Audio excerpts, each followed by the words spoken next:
Very fine.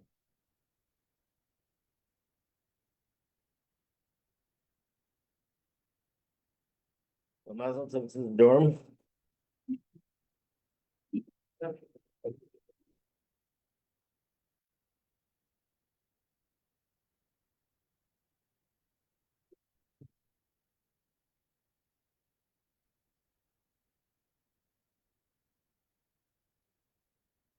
Came back to the dorm this night from Dale or some place. What?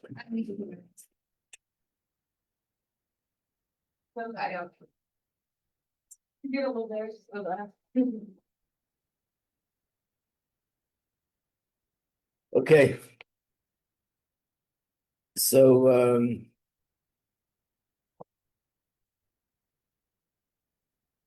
the Maimon we're gonna learn, I think that we're approaching Yiddish Tammuz, and it's all connected to Gimel Tammuz. And you know the story of Yiddish Tammuz is that the Frierdiker Rebbe was arrested and he was freed from jail. And the day that he was freed from jail was actually Gimel Tammuz. And he was told that now he has to go to a city called Kastrama, which was many hours away, and he has to be confined to that city for the next 3 years, which means he's going to be under surveillance the whole time. He can't leave the city without permission. He has to let them know where he is and where he's going and what he's doing. And the Frierdiker Rebbe had to report every week to show that he's there. Thank you. So the first week that he came to report was Yud Beis Tammuz. And that's when he told him that they received a message from headquarters that he's free. And that was the year 1947.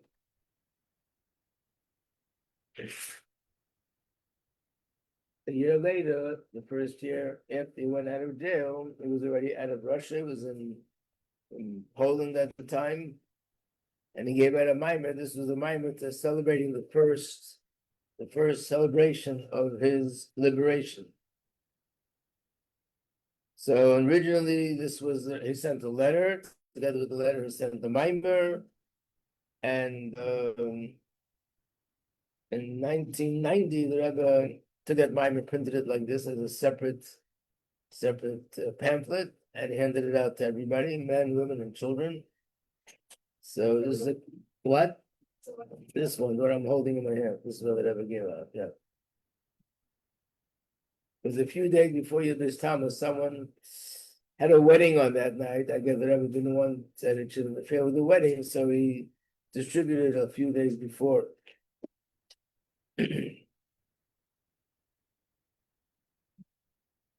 So here's the mimer.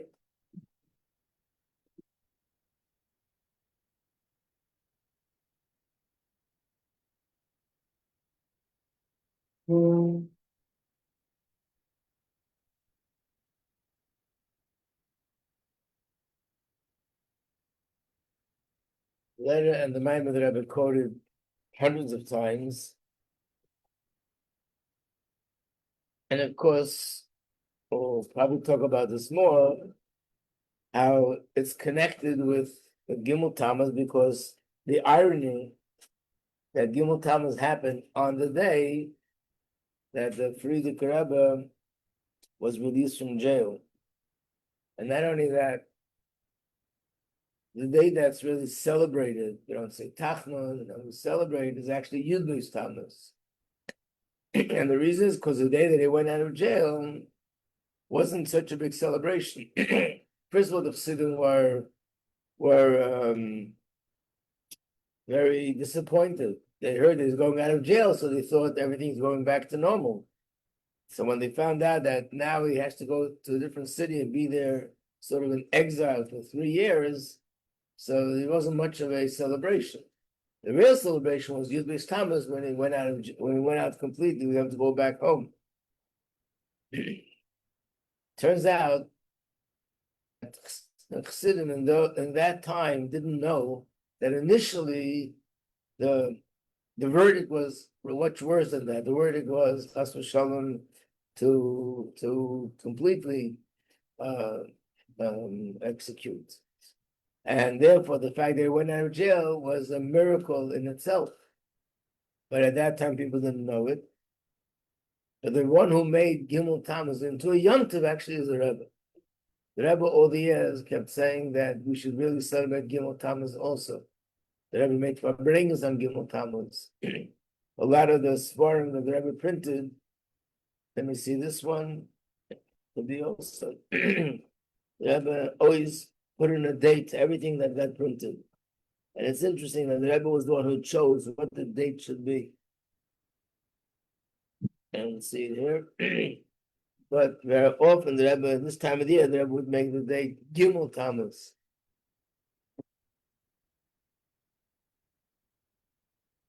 So there's no doubt that it's all definitely connected.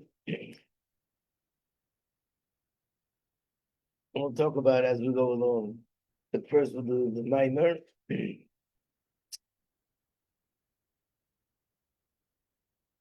Maimer talks a lot about the difference between how we accomplish things through Torah study and how we accomplish things through davening.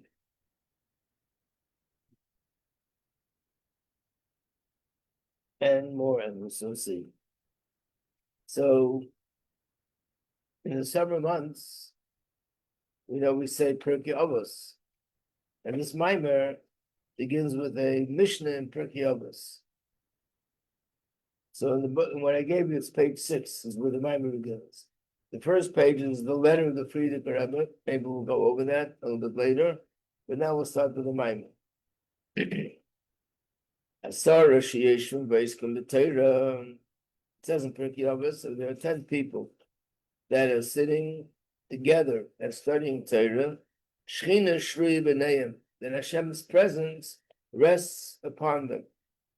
Shenemar, because it says, Elokim nitza ba'adas kelu. Hashem stands ba'adas in the community of Yidden.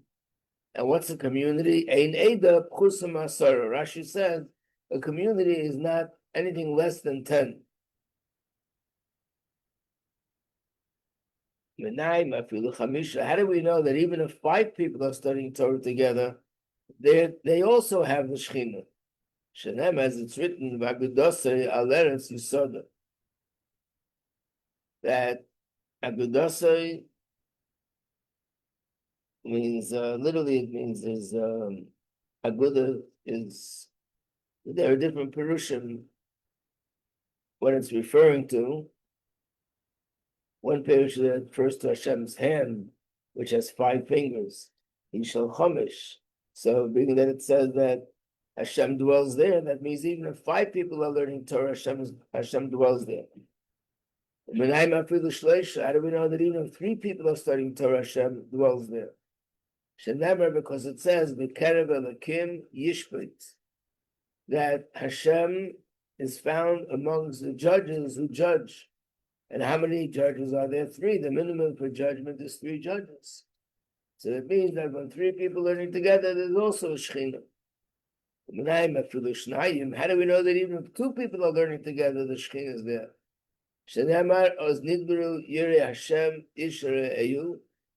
One person is talking with the other person, people who fear God.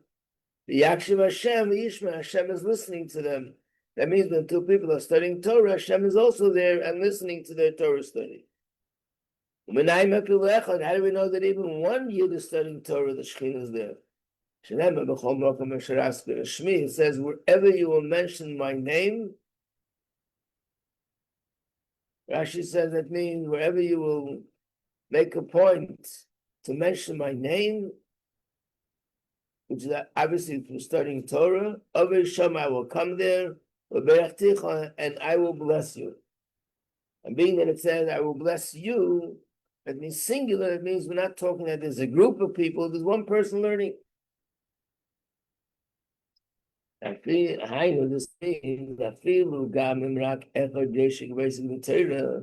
even one person sitting all by himself studying Torah, Mamshich, he draws down Gili Alakus, revealed godliness. But then we know the question is, if one person has Hashem's presence, what does the Mishnah have to tell us that 3 also have? And why tell us that 5 have? And why tell us that 10 have, if even 1 has? So the answer is, even though one person draws down the Shekhinah, but nevertheless, there's a difference between one person studying Torah, the Torah the Rabbim, or group of people studying Torah together. That when a group studies Torah together as a group, they draw down a higher level of Shekhinah. So once you learn this, we know there are many levels to Shekhinah, all these spiritual worlds. And Malchus could be Malchus of Atzilus, Malchus of Bria, Malchus of Yitzira, Malchus of this level, Malchus of Shekhinah is usually Malchus. But which level? So obviously that's what it means. If you learn Torah by yourself, you draw down godliness, but from a lower level. If you learn 3 together, you draw godliness down from a higher level. 5 is even higher. And 10 is the highest. And this is another point you'll be talking about in this mimer, is the advantage of people studying Torah together in a group. And what if 10 women are studying together? Right now we don't have 10, but hopefully we will have 10. So the impression is that being that women don't make a minyan, that means that when women are there, we don't say that the Shekhinah is also there, but everyone wants to explain that that's not the case. That when 10 Yidden get together, any 10 Yidden, men or women, the Shekhinah is there. So the reason why, but the difference is like this, that men are connected to sphere of Malchus, which is the feminine aspect in the spiritual realm. Women. And men are connected to Zoh, which is the masculine aspect in the spiritual realm. So we both draw down the Shekhinah, but it's a different aspect of Shekhinah. So therefore, what does it mean? That in order to say Baruch Hu, in order to say Kedusha, in order to read from the Torah and all these other things, you need to draw down that aspect of Shekhinah that men draw down. But in general, when women get together, the same thing applies, that 10 women is a higher level of Shekhinah, not just because it's 10. You would say, well, of course, if 1 is 1 level, 2 is twice as much, 3 is much, and 10 is much, 10 times as much. It's not 10 times as much. When 10 people get together, the level of Shekhinah that's brought down is incomparably higher than all the other levels from before. That's the difference. Yes, when it's 1 and 2, you'll say, okay, it's twice as much, or 3 times as much. But when you reach the number 10, it's a different caliber, a different level completely.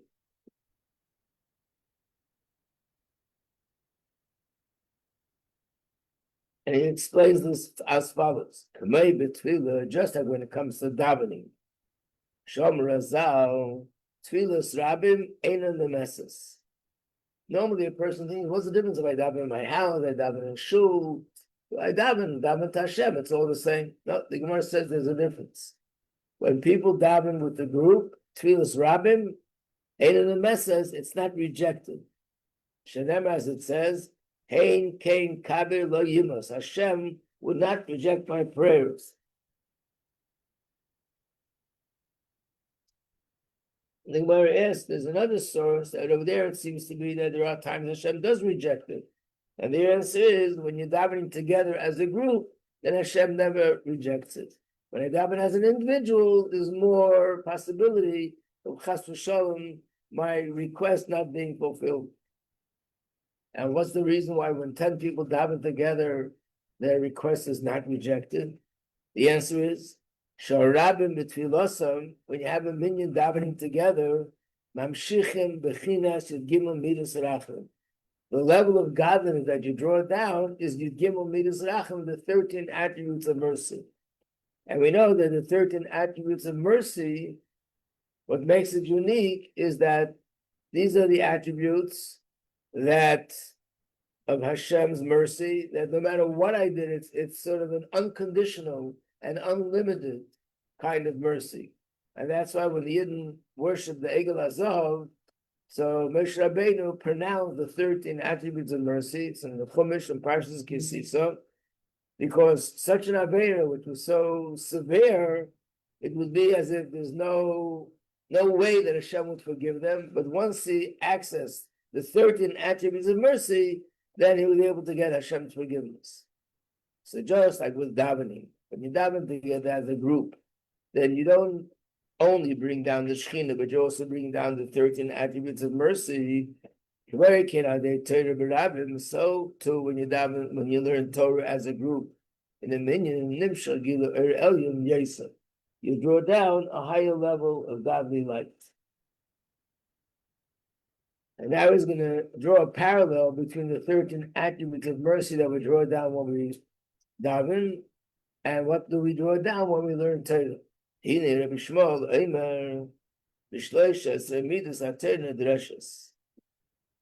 morning in davening, I mean, most of the girls don't say that part, but it's in the part before Heidu, that there's a brisa where Rabbi Shmuel says there are 13 methods of how we derive things from the written Torah to the oral Torah. 13.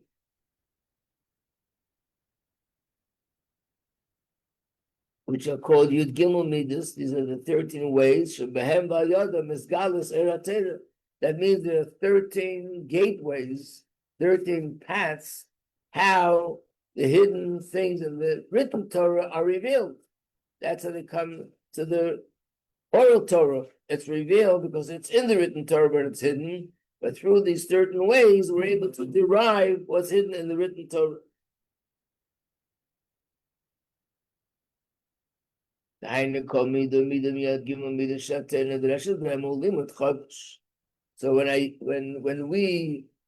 when we use one of these methods, we learn something new. In the written Torah, you don't see it clearly, but through this method, we can derive a new halacha.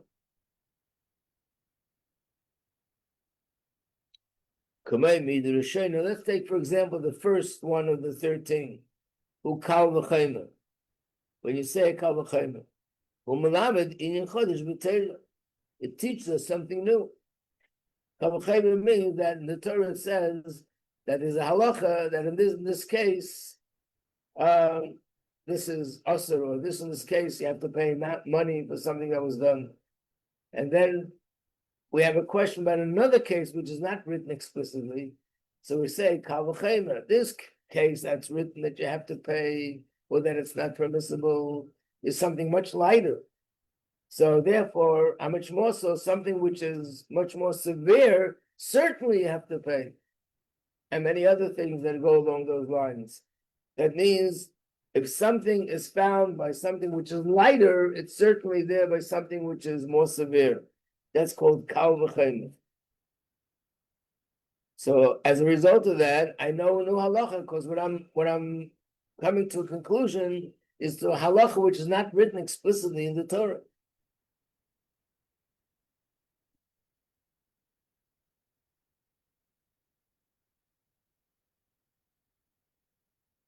The Tamadavar, the reason why there are these 13 ways, so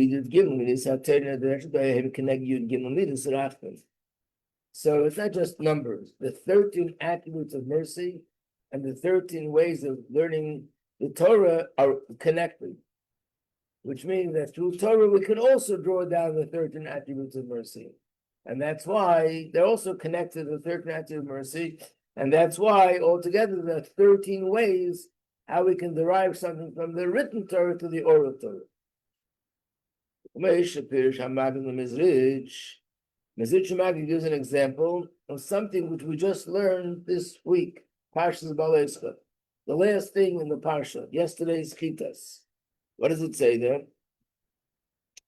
Moshe davened for Miriam. Miriam had leprosy, and Moshe davened for her. And what did he say? Keil na, Rafana la. Hashem, please heal her, cure her. Amalei HaKadosh Baruch Hashem said, Kal v'chein, the Ksiv, it says, Vayem Hashem al Moshe, Hashem said to Moshe, if someone would talk negatively to their own father, wouldn't he rebuke them or give them a punishment for 14 days? So certainly, at least she should have for 7 days. It's not the words of the Chumash itself, but the way Rashi explains it, the way the Gemara explains it, that basically Hashem said to Moshe Rabbeinu, imagine if this would have been a human being to do something like that. In other words, she said something which was offensive to Moshe Rabbeinu, which is offensive to Hashem.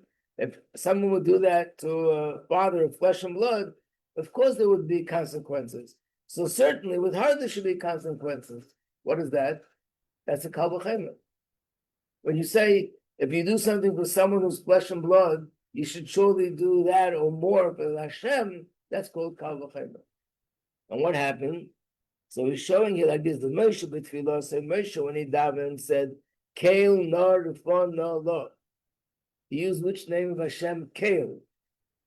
Amalei HaKadosh Baruch Hu, Hashem said, kal v'chein. Which means the first one of the 13 attributes is the name Kael. And the first one of the 13 methods of learning Torah is kal v'chein. And they correspond to each other. So when Moshe Rabbeinu used the name Kael, immediately Hashem responded with a kal v'chein. Harei Shaydei Yud Gimel Yisrachim Neshachim Yud Gimel Shebeterim. Hainu B'mei Shaydei Shem Kael. Just like in this case, by pronouncing the name of Hashem, which is Kael, which is the first of the 13 attributes.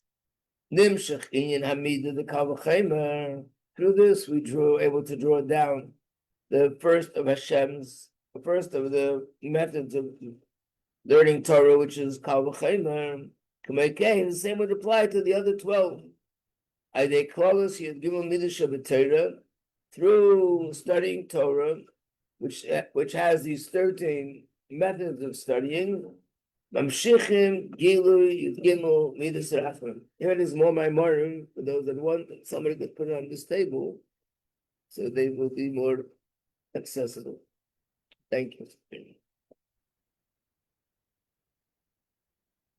This also explains another thing. So what did he say here? He said that, number one, that when you learn Torah, you draw down a higher level of godliness. Then he goes to explain in more detail, what is this higher level of godliness? The 13 attributes of mercy. And then he explained that this is the connection between Torah and davening. Just like when we daven as a group, that's when we draw down the 13 attributes of mercy. So too, when we learn Torah as a group, we also draw down the 13 attributes of mercy. So this parallel that he's drawing here between Torah and davening, that this is 13 and that's 13, is also hinted to us in the Gemara. There's a pasuk Arei B'Shoshanim Gemara, or this is the Medrash. It says, there's a pasuk, the famous pasuk that we all know about, Mechedesh Elul, Ani l'deidi v'deidi li. Then it concludes, Haraya B'Shoshanim, who pastures roses. In other words, as if there was a field of roses. So the Gemara says, Shoshana means Shoshonim b'halacha. The word Shoshana, which means roses, could also mean Shona, means to study, studying Torah. What's the connection? Isa b'Zayah, so the Zayah says, Man Shoshana, who is Shoshana referring to? The Knesset Yisrael. This is one of the names that Yidden are referred to as called a rose, a Shoshana. And what's the connection? Ma Shoshana is Beit Leser Alim, just like a Shoshana, a rose, has these 13 pellets, what is it called? 13, I guess, what? Petals. So if it has more than 13 or less than 13, so it's not the perfect rose. The perfect rose has 13. Uf Knesset Yisrael, so too the Yidden also have 13 Mechilin Derachman, the 13 attributes of Hashem's mercy. The Sachara Mekol Sicha that surrounds them and encompasses them from all sides. which are the Yidgim Yisrachma and the Shacham ala Dilim and the Torah. So this is a new concept. Normally we think of Yidgim Yisrachma, this is drawn down by davening. But here he's explaining that Yidgim Yisrachma is drawn down by learning Torah. But specifically, just like with davening, it's more conducive when you daven with a group, a minyan. So to with learning, when you learn with a group, that's when you can draw down Yidgim Yisrachma. One of the things that the Frierdiker Rebbe promoted very much in that time in Russia was that people should get together and learn together as a group, because that was a time where there were very big challenges, and Yiddishkeit was at stake. A lot of people, unfortunately, couldn't stand up to the tests, and they just dropped things because they felt very threatened. And the strength you needed at that time was when people get together as a group. And when you're together as a group, you're much stronger. One of the mishalim that are given is if you have a hot coal and you let it isolate it and you put it down, after a short while, the hot coal will just no longer be hot anymore. The fire will fade away.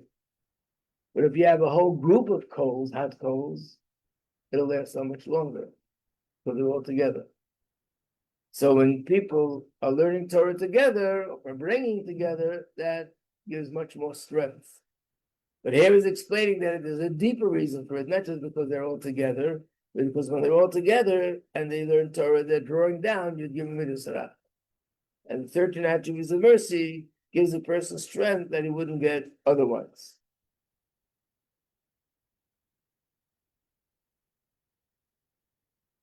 Base. Those that study Torah b'chlal, Torah, but especially those that teach Torah, the Frat specifically, they cry him the Torah Karta. I know you know the name of the Torah Karta has a negative connotation, but obviously they took that title from somewhere earlier. So this term is found in Torah, and it means, literally it's Aramaic, and it means those who are protecting the city. Now, certain people took that name to themselves, that by what they're doing, they're protecting the city. But in the Gemara, it says that those who teach Torah, they're called the Torah Karta. Is it Gemara? Yerushalmi, yep. Gemara and Medrash.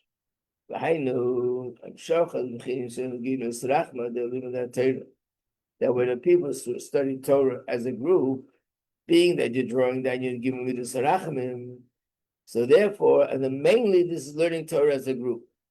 In other words, normally you don't associate Torah study with this idea of protection. That's all through davening. Torah study is a mitzvah. And when you learn Torah, you know better, have knowledge of Torah, but you don't associate that this is how you get brachas and this is how things change. But once you understand that when you study Torah, you're also drawing down your Gimel Rachman, you begin to understand that through Torah, you can also accomplish the same thing like through davening.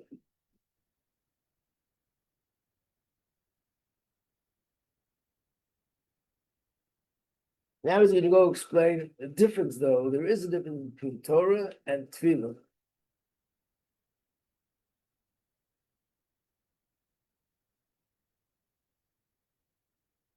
To us, it's a very we're used to this a lot from the Rebbe Sichos. I remember I was once speaking somewhere and I said, well, the Rebbe said that one of the ways of bringing Mashiach is learning when it says in Torah about Mashiach and Gula, and that hastens Mashiach's coming. And the people were shocked. They never heard of such a thing. What do you mean by learning Torah? How does that make anything happen? When you daven, I understand that makes things happen. But by learning Torah, how does that make anything happen? But the truth is, learning Torah also draws down you give him a and that's an unconditional mercy of Hashem, which brings brachas, begashmias, beruchnias, and brings brachas in the area of what I need. But nevertheless, there's still a difference between how we accomplish things through Torah study and how we accomplish things through davening. Tefillah and Yana who Pinas Allah Mamata Lamaila. Tefillah is going from down up, Mamata Lamaila. Generally speaking, what is davening? Davening is you have a person who is generating in their heart a feeling of love for Hashem and working on, like we learned in the previous Maimon, that my Nefesh Bahamid should also get excited about Hashem. So this is from down up. I'm a person who's an ordinary person, have a Nefesh Bahamis. My Nefesh Bahamis' prime interest is Gashmis and materialism and physical pleasure and everything else. And I'm lifting it off the ground and I'm lifting it towards Hashem. And it's like in the Beis Hamikdash, the Korbanos, where you had a fire and the fire consumed the meat, the fire went up, and that's what davening is, going up. And this is called B'Susul Tata, Susul Le'ela. That there's an awakening from below, and that brings an awakening from above. We know from other sources that there are two ways that Hashem, we learned it in the Maimer Adam Kiyaku, that there are two ways that Hashem provides for us what we need, the Gashmi Sober Ruchnius. One way is that we take the initiative to do something, and as a result of what I did, Hashem returns with either Gashmis or Ruchnius Dikta Brachas. And the other possibility is that sometimes I haven't done anything, but it's just for some reason or other, Hashem shines his light on me, and that gets me to turn towards him. So davening is basically Susa Tata, Susa Leila. Here I'm taking the initiative, I'm davening, I'm expressing my love for Hashem, I'm expressing my belief in Hashem, and by doing that, I'm drawing down Hashem's brachas. The Piyef and the Susa Tata, Kach and Susa Leila. So therefore, if it's coming as a result of my work, then what I'm going to be getting is going to be measured according to my work. Like Begashmias. There's two ways I can possibly get money besides the other ways. One way is that I work at a job, and after I finish working on my job, I get paid. How much will I get paid for the job? It's a very general question. What kind of job? For certain jobs, you get paid more. For certain jobs, you get paid less. If you put in X amount of hours, you get paid more. For an X amount of hours, you get less, which means what I'm going to get from my employer is how much I'm going to be putting in. What if someone gives me a gift? How's that measured? Not measured by what the recipient did, because that's a gift. It's measured by what the one who's giving, how much they can give, and how much they have, and they're generous according to their means, not according to what I did, because it's not a direct result of I did this, so they're giving me that, like a salary, right? So that's the difference. When something comes Momailo Lamata from Hashem, it's not according to something that I did, so it's less limited. But if something comes as a result of my avodah, then it's limited according to my avodah.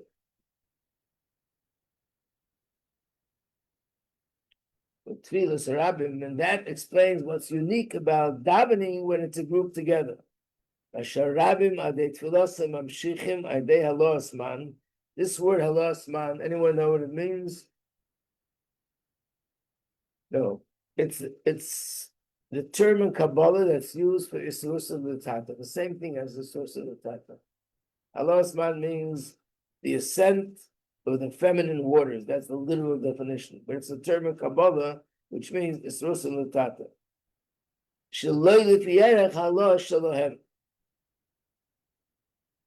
That the Isrus Leila is not in proportion to how much I put in. Zeo minus Tfilas Arabim Shilsus Leila Loy L'Fierach Isrus L'Tata. In other words, when there's davening alone, of course, Hashem answers my davening, but what I get from above is going to be in proportion to what I put in. How I'm davening, how much kavanah I have in my davening, how am I in general, and where do I stand, and depending on all that, that's how Hashem will respond to me. That's called Esrusa L'Eila, that comes according to, in proportion to Esrusa L'Tata. Like a person who works, and then he expects to get paid, he'll get paid in proportion to how much work you did and what kind of work you did. But when people daven berabim, even though it's davening, but because it's a group together, berabim, then this Surah Layla is not measured according to what I put in. And that's what it means when it says, Hein Keil Kabir Layimus, that when people daven together with a group, then the davening, their request will not be rejected. If what Hashem gives me from above is measured according to what I put in, then we couldn't say Layimus that Hashem won't reject it. If it's according to what I put in, so I'll only get how much I put in. This is what's coming to me. This is what I deserve, depending on how much I invested. But if it's a tefillah the rabbin, but if the rabbin is davening together as a group, then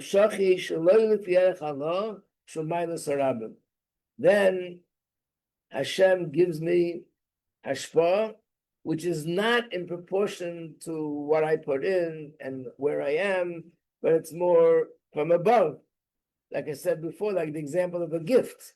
And then it's not measured. That's what it means. Hashem will not reject you because it's not being measured according to me. It's being measured according to the rabbin. And the rabbin together, when the people are together, there's a much greater mind.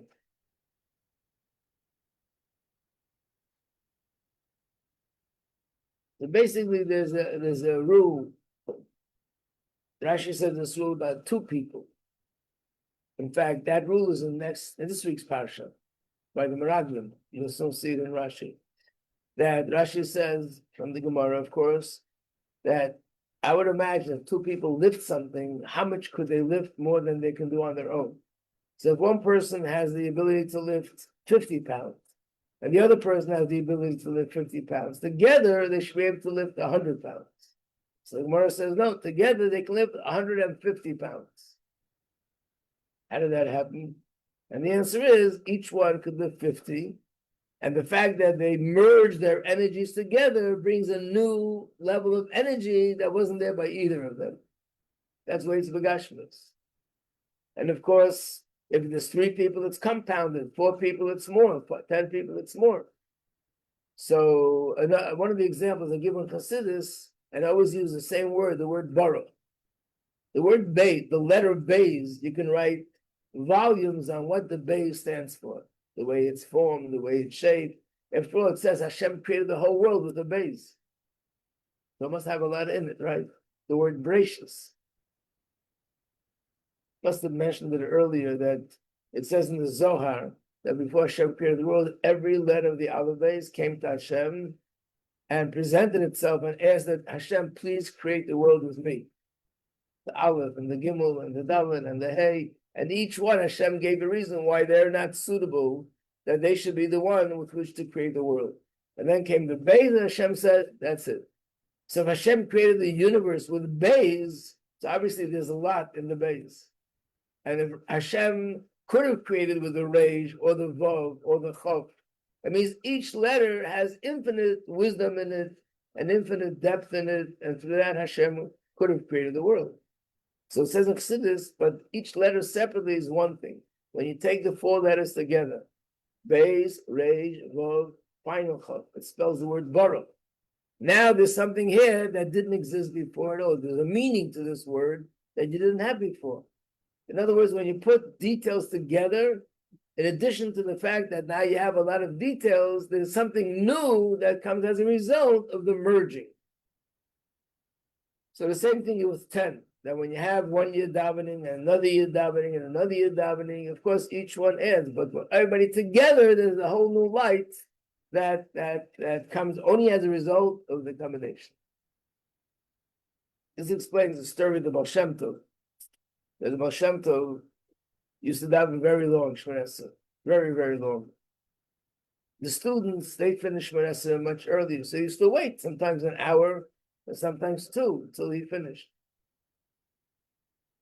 One time, they discussed it amongst themselves, that it takes the Baal Shem Tov so long to finish, they could really go home in the middle, make kiddush for their families, and then come back before the Baal Shem Tov was finished, and it won't be so late in coming home, and the Baal Shem Tov is anyway davening long, so it doesn't really matter. And they one time decided to do that. Baal Shem Tov is davening as we start Mamar Asarah. They do theirs and they finish early. They go home and they come back, and they were all embarrassed when they walked in. Baal Shem Tov was ready to finish. He's waiting for them. Well, they walked in one by one. They were embarrassed that Baal Shem Tov has to wait for them, but they couldn't understand. He never takes them so short to finish Mamar Asarah. So he gave them a mashal. The mashal he gave them was that there's a building that has a window on a very high floor, and you can't reach it. So a group of men decided how they're going to get it. They're going to make a human sort of pyramid. There'll be a few people standing on the bottom, and then there'll be people climbing on their shoulders, and then people climbing up at the top of their shoulders, and then some will climb up on the next guy's shoulders, and the guy who's way on top will get into the window. So a few strong men stood at the bottom, and then people climbed up on them, and others climbed up on them.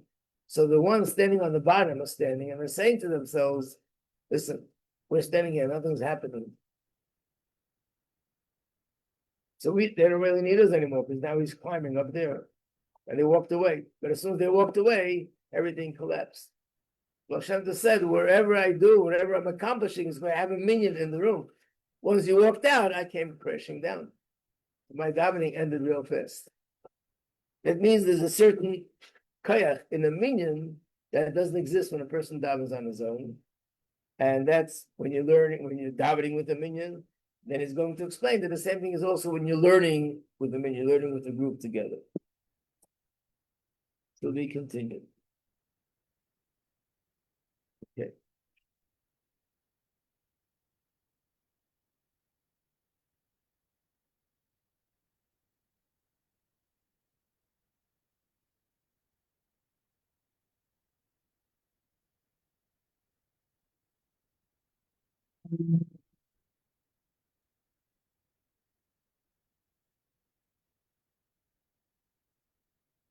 One more brother group. Next week. This is this week, right?